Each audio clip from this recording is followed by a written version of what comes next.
आज की वीडियो में आपका बहुत बहुत स्वागत है। आज की वीडियो में करेक्शन के ऊपर डिस्कशन करेंगे कि करेक्शन होता क्या है, ट्रेंड और करेक्शन के बीच में क्या ज़्यादा इम्पोर्टेंट है और आपको किस चीज़ के ऊपर ज़्यादा फोकस करना है। साथ ही साथ करेक्शन में कितनी टाइप्स होती है, जैसे कि time wise correction, price wise correction, complex correction या फिर रनिंग करेक्शन बोल सकते हो आप। और एक बात, ये चार्ट पैटर्न्स जो आप देखते हो, triangle pattern, flag pattern, head and shoulder, cup and handle, उन सब का करेक्शन के साथ क्या लिंक है। और साथ ही साथ फिबोनाची नंबर से हम कैसे पता लगा सकते हैं कि करेक्शन कब ख़त्म हो सकती है या कब शुरू हो सकती है, या फिर जो ट्रेंड चल रहा है वो ट्रेंड ख़त्म कब हो सकता है, उसका पता हम फिबोनाची से लगा सकते हैं। साथ ही साथ जो मूविंग एवरेजेस हम यूज़ करते हैं उसका करेक्शन के साथ क्या लिंक है, और करेक्शन कौन से टाइम फ्रेम पर ख़त्म होती है, ये कितना इंपॉर्टेंट है और क्यों इंपॉर्टेंट है। तो आज का वीडियो अगर आप पूरा देख लेते हो तो मैं गारंटी देता हूँ आपको करेक्शन से रिलेटेड जो भी डाउट्स है आपके वो पूरे क्लियर हो जाएंगे। तो आज की वीडियो को पूरा ज़रूर देखिएगा। तो चलिए शुरू करते हैं आज की वीडियो को।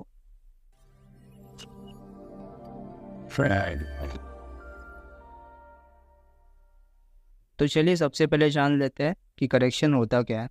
कोई भी अप ट्रेंड में या फिर डाउन ट्रेंड में, दोनों में ही करेक्शन होती है। अगर कोई भी स्टॉक ऊपर जा रहा है या कोई भी प्राइस ऊपर जा रहा है तो उसमें जो करेक्शन आएंगे वो नीचे गिरावट होगी। और कोई भी स्टॉक अगर नीचे जा रहा है यानी कि डाउन ट्रेंड में है, उसमें जो करेक्शन आएगी वो एक बाउंस के रूप में या थोड़ा सा उछाल आ सकता है, उसको हम करेक्शन कहते हैं। मार्केट के अंदर करेक्शन आना काफ़ी ज़्यादा हेल्दी भी है और पॉजिटिव भी है।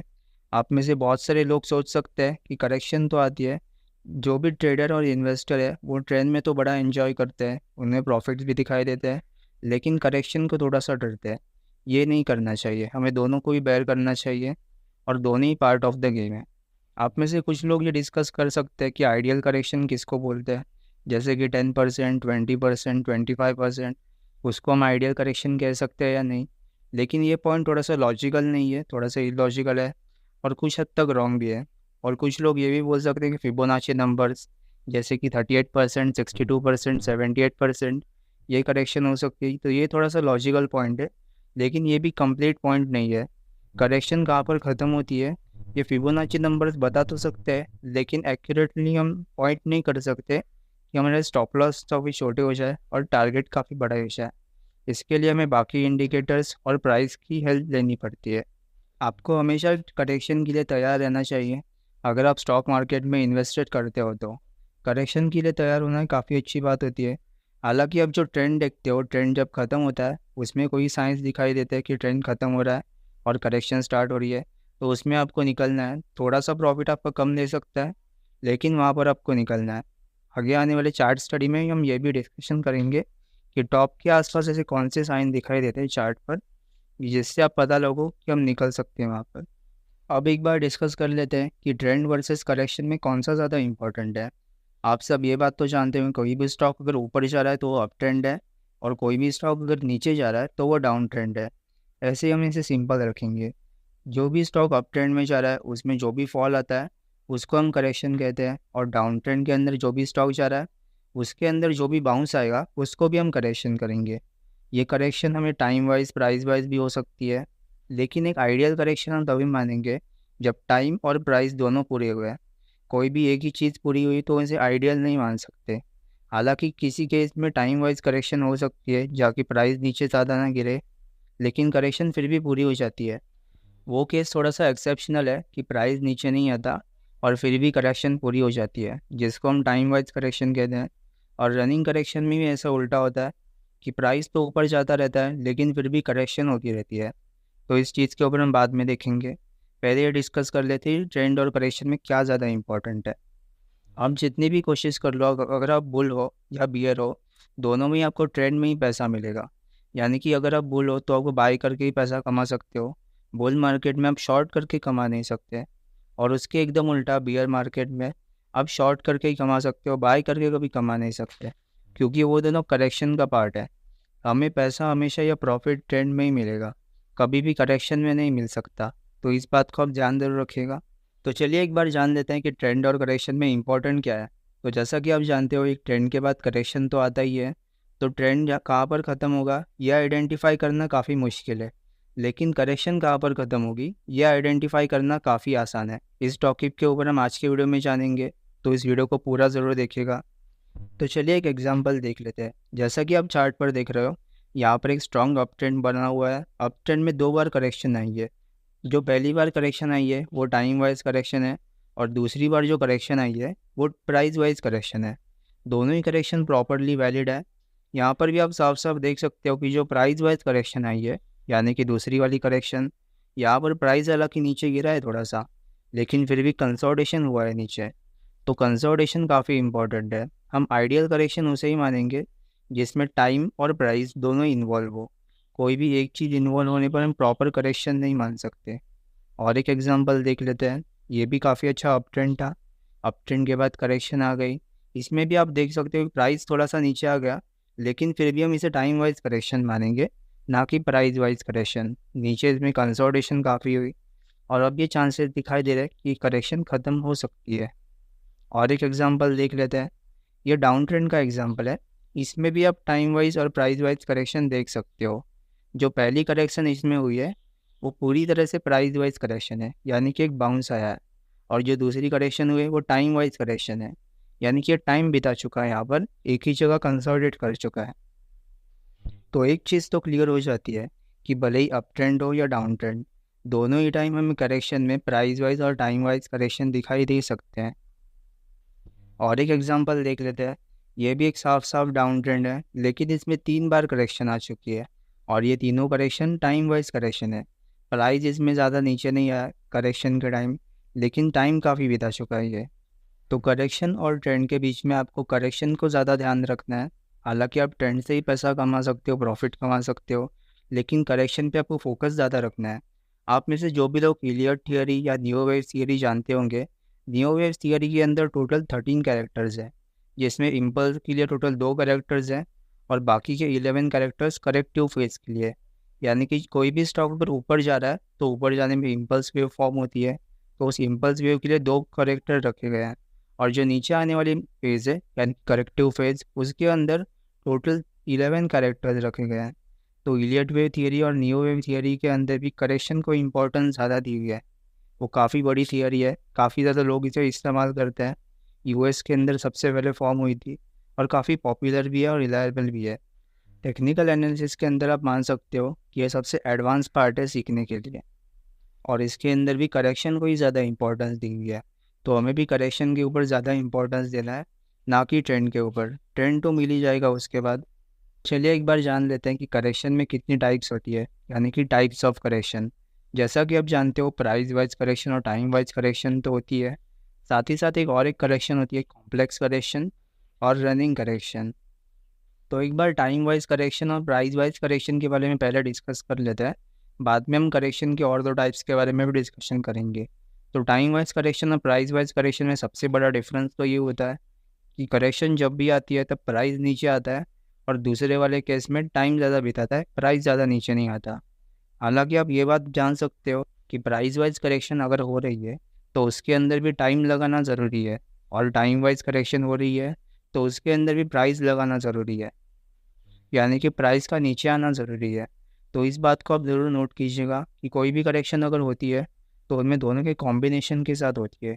ये नहीं हो सकता कि प्राइस नीचे आ गया और फिर वी शेप रिकवरी भी आ गई और चल पड़ा। कुछ केसेस एक्सेप्शन हो सकते हैं, लेकिन ज़्यादातर केस में टिका नहीं करता। और ये चीज़ भी पॉसिबल नहीं है कि प्राइस बिल्कुल भी नीचे ना आए और टाइम बिता चुके एक ही रेंज में और करेक्शन भी पूरी हो जाए, तो वो चीज़ भी पॉसिबल नहीं है। तो सबसे पहले हम प्राइस वाइज करेक्शन के बारे में डिस्कस कर लेते हैं कि प्राइस वाइज करेक्शन होती क्या है। जैसा कि आप चार्ट पर देख रहे हो, ये एक अप ट्रेंड था और बाद में करेक्शन आ गई। करेक्शन के अंदर प्राइस नीचे आ गया, टाइम हालांकि ये बिता चुका है, थोड़ा नीचे कंसोलिडेट कर चुका है, लेकिन फिर भी हम इसे प्राइस वाइज करेक्शन मानेंगे, क्योंकि अगर हम टॉप से गिनेंगे तो प्राइस काफ़ी नीचे आ चुका है, और नीचे कंसोलिडेशन भी ज़रूरी है, यानी कि एक आइडियल करेक्शन है जिसमें प्राइस और टाइम दोनों ही बिता चुका है। तो आप इसे ज़रूर ध्यान रखिएगा। प्राइस वाइज करेक्शन का और एक एग्जांपल देते हैं। ये भी प्रॉपर एक प्राइस वाइज करेक्शन है।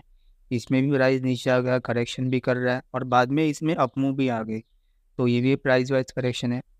तो और एक चार्ट देख लेते हैं टाइम वाइज करेक्शन के लिए। हालांकि आप इसमें देख सकते हो कि टाइम वाइज बिता चुका है, ये एक ही जगह पर कंसोलिडेट भी कर रहा था, करेक्शन भी पूरी हो गई और इसके बाद अपमूव भी आ गई। लेकिन फिर भी आप अगर टॉप से आप गिनोगे कि प्राइस नीचे आ चुका है, तो इसमें एक बात तो पता लगती है कि टाइम वाइज करेक्शन में प्राइस भी नीचे आना ज़रूरी है और प्राइस वाइज करेक्शन में टाइम भी बिताना ज़रूरी है। दोनों ही करेक्शन एक में साथ जुड़े हुए हैं, लेकिन कौन सा ज़्यादा होता है उसमें हम डिपेंड करेंगे कि टाइम वाइज ज़्यादा लगाना है या प्राइस वाइज करेक्शन है। तो टाइम वाइज करेक्शन और प्राइस वाइज करेक्शन एक बेसिक डिफरेंस तो यही है कि वॉलेटिलिटी सबसे ज़्यादा रहती है प्राइस वाइज करेक्शन में। टाइम वाइज करेक्शन के अंदर वॉलेटिलिटी थोड़ी सी कम रहती है, यानी कि उतार चढ़ाव को कम दिखाई देगा, और प्राइस वाइज करेक्शन में ज़्यादा होगा थोड़ा वॉलेटिलिटी। उसके बाद आपको रिटर्न्स भी थोड़ा ज़्यादा मिल सकते हैं, लेकिन लॉन्ग टर्म के अंदर टाइम वाइज करेक्शन ज़्यादा रिलायबल है बजाय कि प्राइस वाइज करेक्शन के। तो अगर आप टाइम वाइज करेक्शन और प्राइस वाइज करेक्शन के बीच में और अच्छे चार्ट देखना चाहते हो तो डिस्क्रिप्शन में दी हुई लिंक पे क्लिक कर सकते हो। आपको बहुत सारे चार्ट मिलेंगे, उसमें पीडीएफ भी डाउनलोड कर सकते हो और ऑफलाइन चार्ट भी देख सकते हो। तो डिस्क्रिप्शन में लिंक को जरूर क्लिक कीजिएगा। ये वीडियो ख़त्म होने के बाद आपको बहुत सारे चार्ट्स मिलेंगे जिससे आप स्टडी भी कर सकते हो अपने रेफरेंस के लिए। तो चलिए चार्ट पैटर्न के बारे में डिस्कस कर लेते हैं कि चार्ट पैटर्न और करेक्शन का क्या रिलेशन है। तो एक बार ट्रायंगल पैटर्न देख लेते हैं। आपने ट्रायंगल पैटर्न काफ़ी बार यूज़ भी किया होगा। अप ट्रेंड और डाउन ट्रेंड में दोनों टाइम ये ट्रायंगल पैटर्न नज़र आता है। काफ़ी बार आपने यूज़ किया होगा, ये देख भी लिया होगा। तो एक बार इसको देख लेते हैं एक बार। और जो भी पैटर्न है बाकी पैटर्न्स यानी कि rectangle pattern, cup and handle, head and shoulder, flag pattern, rectangle, U shape pattern, जो भी आप नाम गिनवा सकते हो, हर एक पैटर्न करेक्शन है। अगर पैटर्न फॉर्म हो रहा है तो इसका साफ साफ मतलब है कि करेक्शन हो रही है। अगर पैटर्न फॉर्म हो रहा है और करेक्शन नहीं हुई, ये चीज़ पॉसिबल नहीं है। पैटर्न फॉर्म हो रहा है तो इसका मतलब करेक्शन भी हो रही है। बिना करेक्शन के पैटर्न फॉर्म ही नहीं हो सकता। ये चीज़ ऑलमोस्ट इम्पॉसिबल है। तो एक बार ट्रायंगल पैटर्न देख लेते हैं।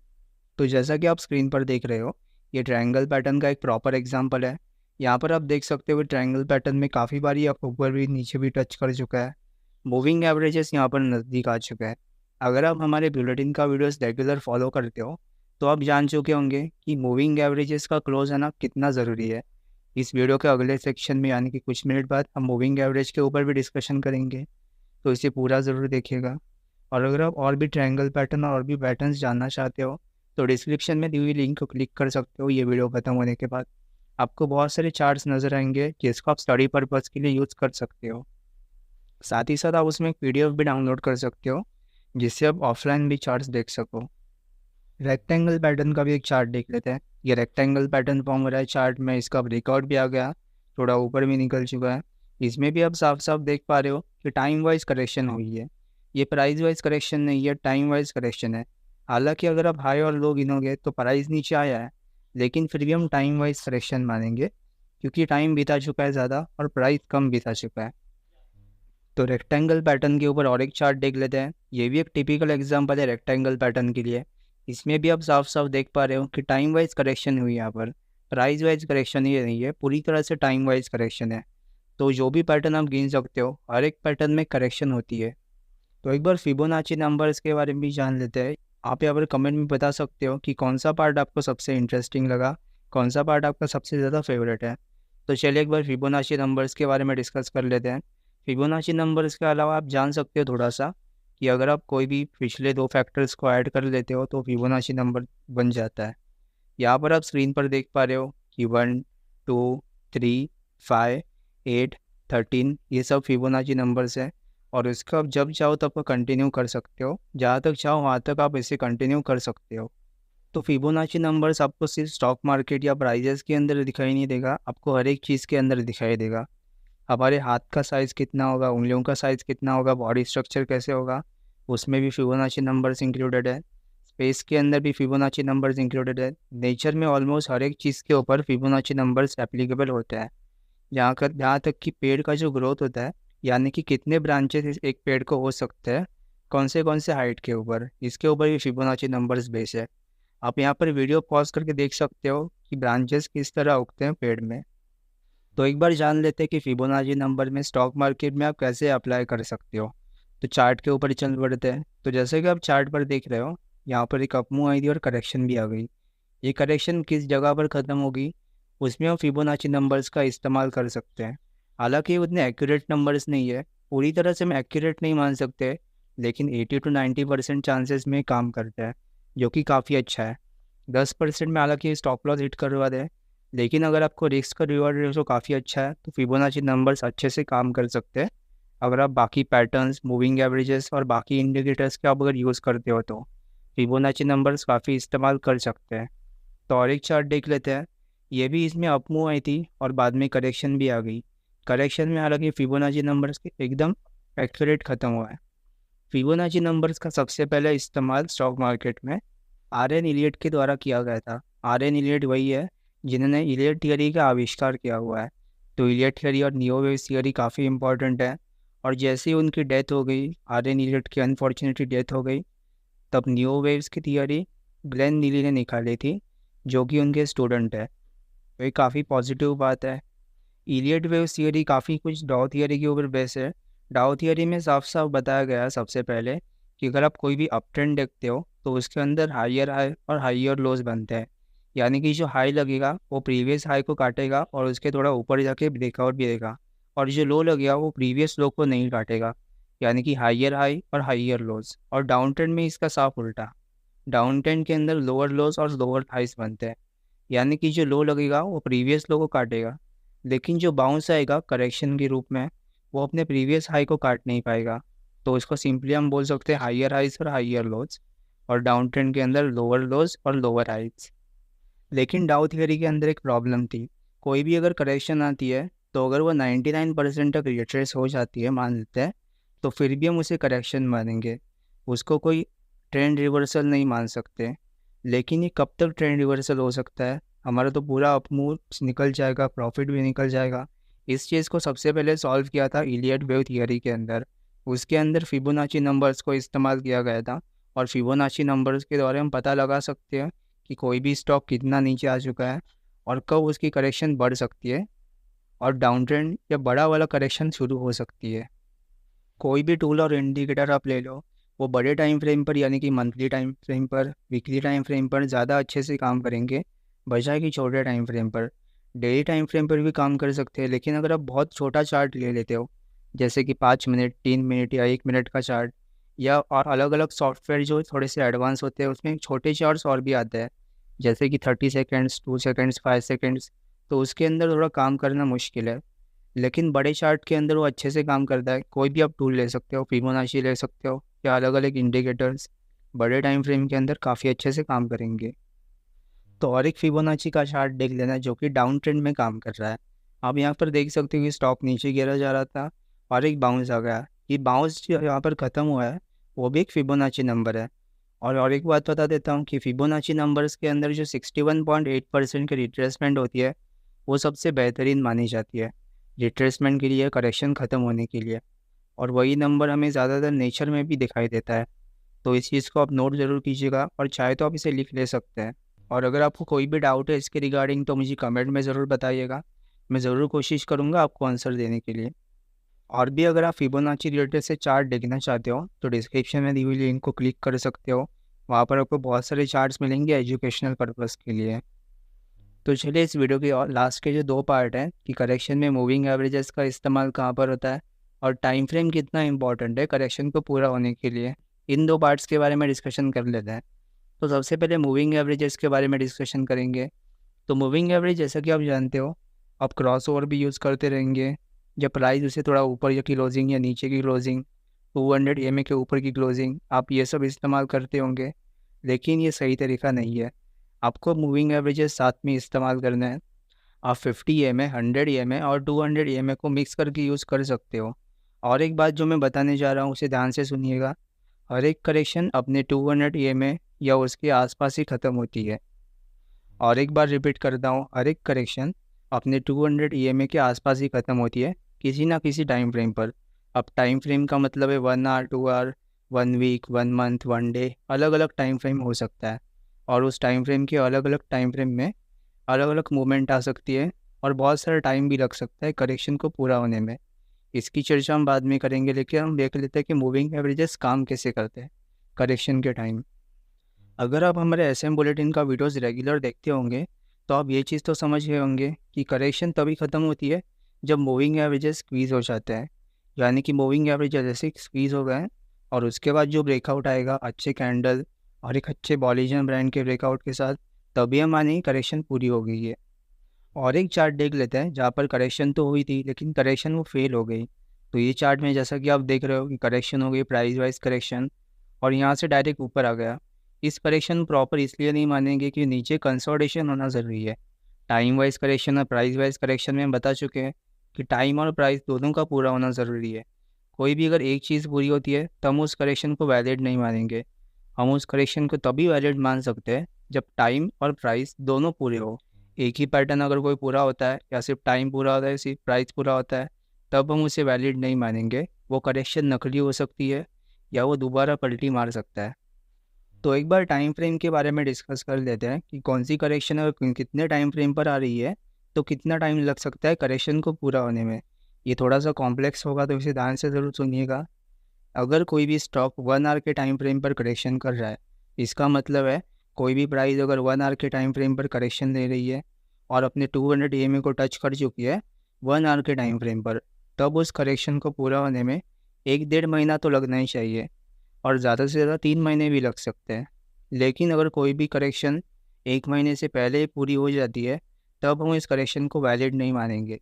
भले ही मूविंग एवरेजेस स्क्वीज हो चुके हो, भले ही करेक्शन पूरी हो चुकी हो, लेकिन तब भी उस करेक्शन को वैलिड नहीं माना जाएगा।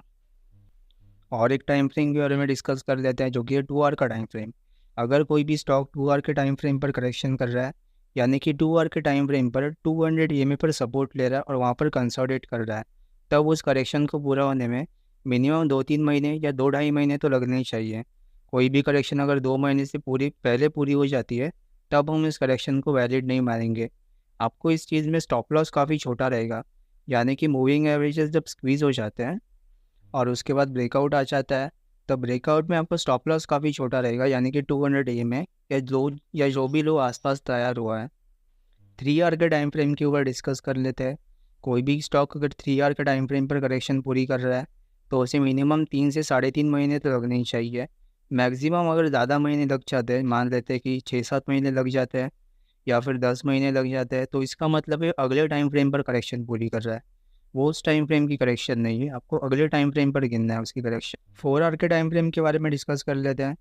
4 आवर के टाइम फ्रेम पर कोई भी करेक्शन पूरी होती है, तब मिनिमम 4-5 महीने तो लगने चाहिए करेक्शन को पूरी होने में। ये जो मैं करेक्शन के पूरे होने टाइम बता रहा हूँ, ये सिर्फ इंडिया में वैलिड है। अगर आप बिटकॉइन का चार्ट देखते हो या फिर कमोडिटी का चार्ट देखते हो, तो उसके अंदर थोड़ी सी प्रॉब्लम आपको आ सकती है। जैसे कि मान लेते हैं कि कमोडिटी मार्केट तो सुबह 9 बजे खुलेगा और रात के 11:30 बजे तक चलता ही रहेगा, तो टाइम काफ़ी ज़्यादा बिता चुका है ये। लेकिन अगर हम स्टॉक मार्केट की बात करें, तो वो सुबह 9:15 खुलेगा और 3:30 बजे तक, यानी कि रफली 6-6.5 घंटा। अगर कोई भी इंडेक्स या कोई भी स्टॉक मार्केट इसी टाइम फ्रेम पर काम करता है, तब उसमें भी एक टाइम फ्रेम आप अप्लाई कर सकते हो, लेकिन कमोडिटी या बिटकॉइन के ऊपर आप अप्लाई नहीं कर सकते।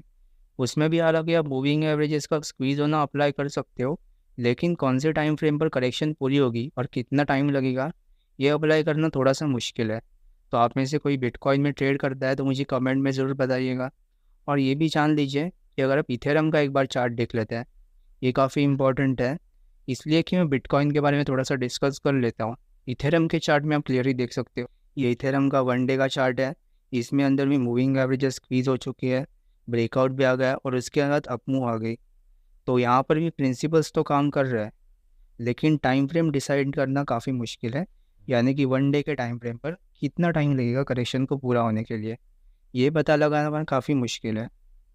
1 डे का चार्ट डिस्कस कर लेते हैं। अगर कोई भी प्राइस 1 डे के टाइम फ्रेम पर करेक्शन पूरी कर रहा है, तब उस करेक्शन को पूरी होने में मिनिमम 6-8 महीने लगनी चाहिए। कोई भी करेक्शन 6 महीने से पहले पूरी होती है, तब हम उसे वैलिड नहीं मानेंगे, और मैक्सिमम ये 1.5 साल भी लगा सकता है करेक्शन को पूरी होने में। जैसा कि हम बात कर चुके हैं टाइम वाइज और प्राइस वाइज करेक्शन के कंपैरिजन में, कि अगर प्राइस नीचे नहीं आया तो टाइम ज़्यादा लगेगा करेक्शन को पूरी होने में। तो ये भी पॉसिबल है कि 1 डे के टाइम फ्रेम पर प्राइस नीचे ना आए और बहुत ज़्यादा टाइम लगा ले, तो ये 1-1.5 साल लगा सकता है करेक्शन को पूरी होने में 1 डे के टाइम फ्रेम पर। 1 वीक के चार्ट के बारे में डिस्कस कर लेते हैं। 1 वीक का चार्ट काफ़ी इंपॉर्टेंट है। अगर कोई भी स्टॉक 1 वीक के टाइम फ्रेम पर करेक्शन पूरी कर रहा है, 2 से 3 साल लगने चाहिए करेक्शन को पूरी करने में। कोई भी स्टॉक पर 2 से 3 साल के पहले ही करेक्शन पूरी कर रहा है, मान लेते कि 1.5 साल में करेक्शन पूरी कर रहा है और 1 वीक पे कंसोलिडेट कर रहा है, तब हम इस करेक्शन को वैलिड नहीं मान सकते। ये भी पॉसिबल है कि वापस वो रिटर्न आ जाए कंसोलिडेट करने या टाइम को पूरा करने। 1 मंथ का टाइम फ्रेम डिस्कस कर लेते हैं, जो कि सबसे बड़ा टाइम फ्रेम है और सबसे इम्पॉर्टेंट है। 1 मंथ के टाइम फ्रेम पर कोई भी करेक्शन अगर पूरा कर रहा है, तब उस करेक्शन को पूरा होने में मिनिमम 10 से 12 साल लग सकते हैं। कोई भी स्टॉक अगर 10 साल से कम करेक्शन बोल रहा है, तब हम उसे वैलिड मानेंगे या नहीं मानेंगे उसके ऊपर डिपेंड करता है। 1 मंथ का टाइम फ्रेम काफ़ी कॉम्प्लिकेटेड है बाकियों के थ्रू। उसमें 200 EMA पर सपोर्ट लेना ज़रूरी नहीं है, 100 EMA पर भी चल जाएगा, लेकिन मैक्सिमम वो 18 साल भी लगा सकता है करेक्शन को पूरा होने में। लेकिन 18 साल की करेक्शन आपको बहुत कम दिखाई देती है।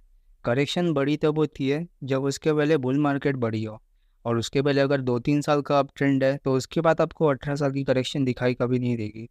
और फिर भी आपको 18 साल की करेक्शन दिखाई दे रही है तो इट मीन स्टॉक में कोई तो प्रॉब्लम है।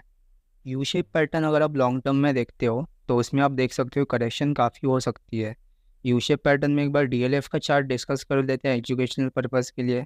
इसमें आप देख सकते हो कि 2008 में करेक्शन स्टार्ट हो गई, करेक्शन में काफ़ी नीचे आ गया और अभी ये चांसेस दे रहा है कि ये ऊपर जा सकता है। लेकिन टोटल इसने 13 साल की करेक्शन पूरी की है, जो कि काफ़ी बड़ी करेक्शन है अगर हम बाकी टाइम फ्रेम पे से कंपेयर करें तो ये काफ़ी इंटरेस्टिंग है। बाकी रियल एस्टेट कंपनी के चार्ट देखोगे जैसे कि सोबार लिमिटेड, इंजीनियर्स इंडिया, NCC, तो उनमें भी इतनी बड़ी करेक्शन थी। रियल इस्टेट की अगर बात करें तो 2013 में करेक्शन स्टार्ट हो गई पूरे इंडिया में। इंडिया के जितने भी सिटीज़ थे उनमें काफ़ी नेगेटिव रिटर्न्स मिलने लगे रियल इस्टेट सेक्टर में, सिवाय एक बैंगलोर को छोड़ के। अब बैंगलोर एक्सेप्शनल इसलिए है क्योंकि वह स्टार्टअप हब है, लेकिन बाकी सिटीज़ की अगर बात करें तो उनमें करेक्शन काफ़ी बड़ी चल रही है। तो ये था करेक्शन कब पूरी होगी इसके टाइम फ्रेम के रिलेटेड। टाइम फ्रेम थोड़ा सा ऊपर नीचे हो सकता है, लेकिन ज़्यादातर केसेस में टाइम फ्रेम यही फिक्स होगा। और यहाँ पर आप देख सकते हो चार्ट में, खुद जाकर चार्ट में देख सकते हो कि टाइम फ्रेम कैसे चेंज होता है अगर करेक्शन थोड़ी सी बढ़ती है या करेक्शन कम होती है। तब आप टाइम फ्रेम पर नोटिस कीजिए, खुद जाकर चार्ट देखिए।